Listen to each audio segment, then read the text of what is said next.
ओम गणेशाय नमः। आज हम कार्तिक मास के शुक्ल पक्ष की एकादशी की कथा सुनेंगे। उससे पहले अगर आपने मेरे चैनल को लाइक शेयर सब्सक्राइब नहीं किया है तो प्लीज कर दीजिए और सभी तक ये कथा ज्यादा से ज्यादा पहुंचाइए ताकि इस कथा का लाभ सभी ले सकें। बोलो गणेश भगवान की जय। ब्रह्मा जी बोले कि हे मुनि सुक्तम, पापों को दूर करने वाली, पुण्यों को बढ़ाने वाली, बुद्धिमानों को मोक्ष देने वाली प्रबोधिनी एकादशी का महात्म्य सुनो।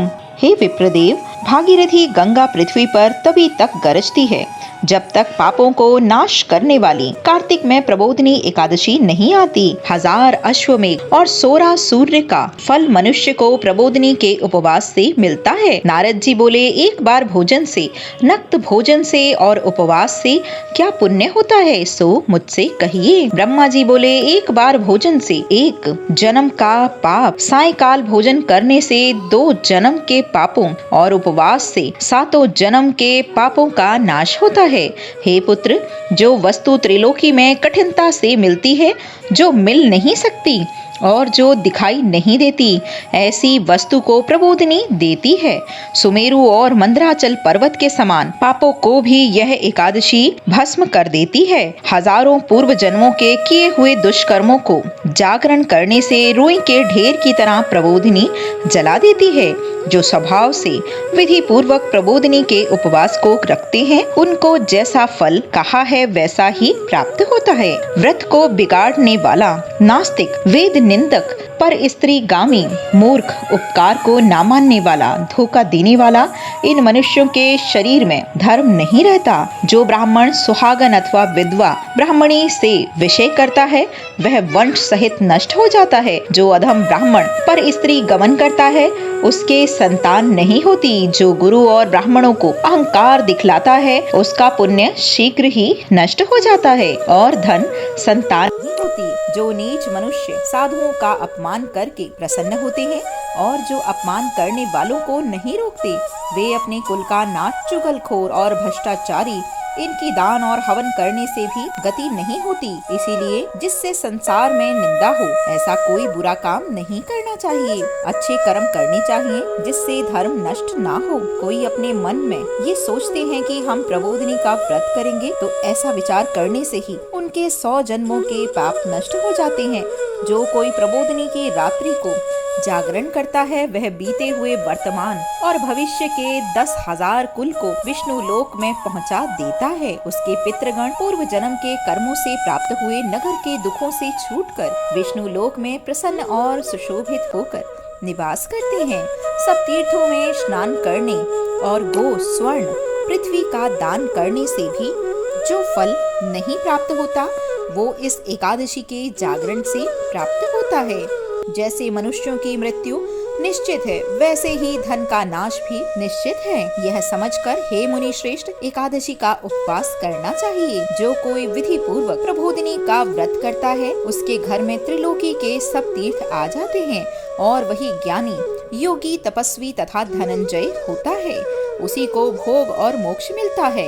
यह एकादशी विष्णु की प्यारी है और धर्म के सार को देने वाली है। इसका एक बार व्रत करने से ही मोक्ष भागी हो जाते हैं। सबको छोड़कर इसका उपवास करना चाहिए। कर्म, मन, वाणी से जो कुछ पाप किया है उसको प्रबोधिनी के जागरण से भगवान दूर कर देते हैं। हे वत्स, प्रबोधिनी के दिन मनुष्य भगवान के निमित्त स्नान, दान, जप, होम को जो कुछ भी करते हैं वह अक्षय होता है। जो मनुष्य एकादशी का व्रत करके भक्ति से भगवान का पूजन करते हैं उनके 100 जन्मों के पाप दूर हो जाते हैं। इस व्रत से भगवान को प्रसन्न करके 10 दिशाओं में प्रकाश करता हुआ मनुष्य विष्णु लोक को जाता है। यह पवित्र एकादशी धन धान्य को देने वाली और सब पापों को दूर करने वाली है। भक्ति पूर्वक इसका व्रत करने से कोई वस्तु दुर्लभ नहीं है। सूर्य चंद्र के ग्रहण में स्नान दान से जो फल प्राप्त होता है उससे 1000 गुना फल एकादशी के जागरण से मिलता है।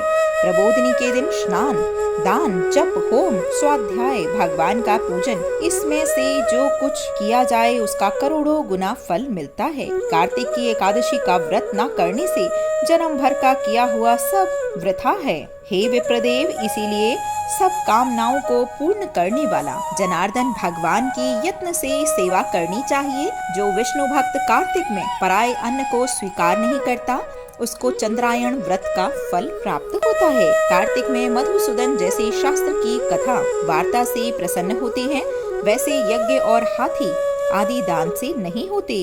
जो मनुष्य कार्तिक में विष्णु की कथा को पूरी अथवा उसका आधा अथवा चौथाई श्लोक भी कहते व सुनते हैं, उसको 100 गोदान का फल प्राप्त होता है। हे मुनि, कार्तिक के महीने में सब धर्मों को छोड़कर मेरे सामने बैठकर कथा कहानी और सुननी चाहिए। कल्याण के लिए अथवा धन के लोभ से जो कार्तिक में भगवान की कथा कहते हैं, वह अनेकों सैकड़ों कुलों का उद्धार कर देते हैं। जो भगवान के प्रबोध के दिन कथा कहते हैं, वह सैकड़ों कुलों का उद्धार कर देते हैं। जो भगवान के प्रबोध के दिन कथा कहते व सुनते हैं, हे मुनि, उनको सप्तदीप युक्त पृथ्वी के दान का फल प्राप्त होता है। फिर नारद जी बोले, हे स्वामिन, एकादशी की विधि मुझसे भी कहिए। जिस एकादशी को करने से जैसा फल मिले सो कहिए। यह सुनकर ब्रह्मा जी बोले, हे द्विजोत्तम, एकादशी को प्रातःकाल उठकर दातुन करके स्नान करें। नदी, तालाब, कुआं, बावड़ी अथवा घर में स्नान करके केशव भगवान का पूजन करें और फिर कथा सुने। नियम के लिए यह मंत्र पढ़ें। एकादशी को निराहार व्रत करके दूसरे दिन भोजन करें। हे पुंडरीकाक्ष, मैं आपकी शरण में हूँ, आप मेरी रक्षा करें। इस मंत्र को चक्रधारी भगवान के सामने पढ़ें। भक्ति भाव से प्रसन्नता पूर्वक उपवास करें। रात्रि में भगवान के समीप बैठकर जागरण करें। हे मुनि, जो गाता है, नाचता है और बाजों को भगवान के सामने बजाते हैं अथवा भगवान की कथा को कहते व सुनते हैं, वह पुण्य आत्मा तीनों लोकों के ऊपर निवास करती है। कार्तिक में प्रबोधनी के दिन बहुत से फूल, फल, कपूर, अगर कुमकुम से भगवान की पूजन करना चाहिए। एकादशी के दिन लोभ ना करना चाहिए, निर्लोभ होकर दान करना चाहिए। इससे असंख्य पुण्य की प्राप्ति होती है। एकादशी जागरण अनेक प्रकार के सुंदर फलों से भगवान का पूजन और शंख में जल भरकर जनार्दन को अर्घ देना चाहिए। तीर्थों में स्नान और अनेक प्रकार के दान करने से जो फल प्राप्त होता है, उससे करोड़ गुना फल प्रबोधन अर्घ देने से मिलता है। हे मुनि श्रेष्ठ, जो दिव्यस्त फूलों से जनार्दन का पूजन करते हैं, उसके लिए इंद्र भी हाथ जोड़ता है। हे विप्रदेव, तपस्या से प्रसन्न होकर भगवान वह फल नहीं देते जैसे अगस्त्य के फलों से श्रृंगार करने से 100 फल देते हैं। हे कलिवर्धन, जो कार्तिक में भक्ति पूर्वक भगवान की बेलपत्र से पूजा करते हैं, उनकी मुक्ति हो जाती है। हे वत्स, कार्तिक में जो तुलसी के पत्तों और फूलों से जनार्दन की पूजा करते हैं, उनके 10,000 वर्षों के पाप भस्म हो जाते हैं।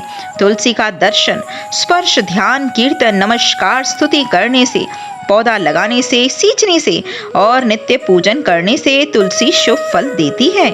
जो नित्य प्रति तुलसी की 9 प्रकार की भक्ति करते हैं, वे करोड़ों युगों तक वैकुंठ में निवास करते हैं। हे मुनि, लगाई तुलसी की जब तक जड़ें फैलती हैं, उतने ही हजारों युगों तक उनका पुण्य फैलता है। जो कदम के फूलों से जनार्दन की पूजा करते हैं, वे चक्रधारी भगवान की कृपा से यमलोक में नहीं जाते। कार्तिक में गुलाब के फूलों से जो परम भक्ति से भगवान का पूजन करते हैं, वह मुक्ति के भागी होते हैं। बकुल और अशोक के फूलों से जो भगवान की पूजा करते हैं, उनको जब तक सूर्य चंद्रमा है तब तक शोक नहीं होता।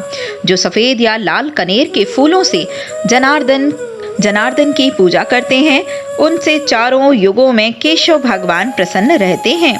जो बड़भागी मनुष्य केशव के ऊपर आम का बोर चढ़ाते हैं, उनको करोड़ गोदान का फल प्राप्त होता है।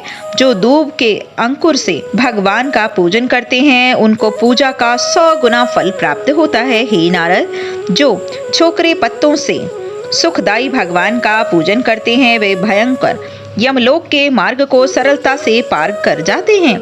जो वर्षा ऋतु में चंपा के फूलों से देवेश भगवान का पूजन करते हैं, वे मनुष्य फिर संसार में जन्म नहीं लेते। हे विप्रदेव, जो मनुष्य जनार्दन भगवान के ऊपर ककड़ी का फूल चढ़ाते हैं, उनको एक पल स्वर्ण चढ़ाने का फल प्राप्त होता है। जो मनुष्य सुनहरी केतकी का फूल जनार्दन भगवान पर चढ़ाते हैं, गरुड़ ध्वज भगवान उनके करोड़ों जन्म के पापों को भस्म कर देते हैं। जो कुमकुम के समान लाल रंग के सुगंधित शतपत्री का फूल जगन्नाथ पर चढ़ाते हैं, उनका श्वेत दीप में निवास होता है। हे ब्राह्मण, इस प्रकार भक्ति मुक्ति को देने वाले केशव भगवान का रात्रि में पूजन करके प्रातःकाल उठकर नदी तट पर चला जाए।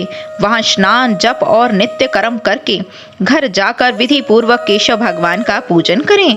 व्रत को धारण के लिए बुद्धिमान मनुष्य ब्राह्मण भोजन कराएं। भक्ति युक्त चित्त से शीर्ष झुकाकर क्षमा मांगे।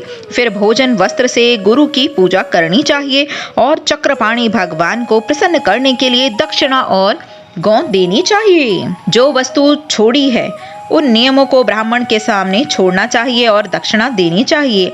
हे राजन, नपत भोजी मनुष्य अच्छे ब्राह्मणों को भोजन कराए। अत्याचित नियम में स्वर्ण सहित बैल का दान करे। जिसने मांस भक्षण छोड़ दिया है उसको दक्षिणा सहित गौ देनी चाहिए। आंवले से स्नान करने के नियम में दही और शहद देना चाहिए।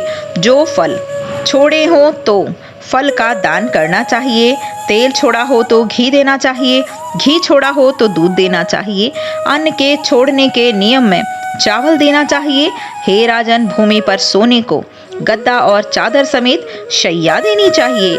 पत्तल पर भोजन करने वाले बर्तन में घी भरकर देना चाहिए। मौन धारण करने वाले को घंटा, तिल और स्वर्ण देना चाहिए और ब्राह्मणी को घी मिला हुआ भोजन कराना चाहिए।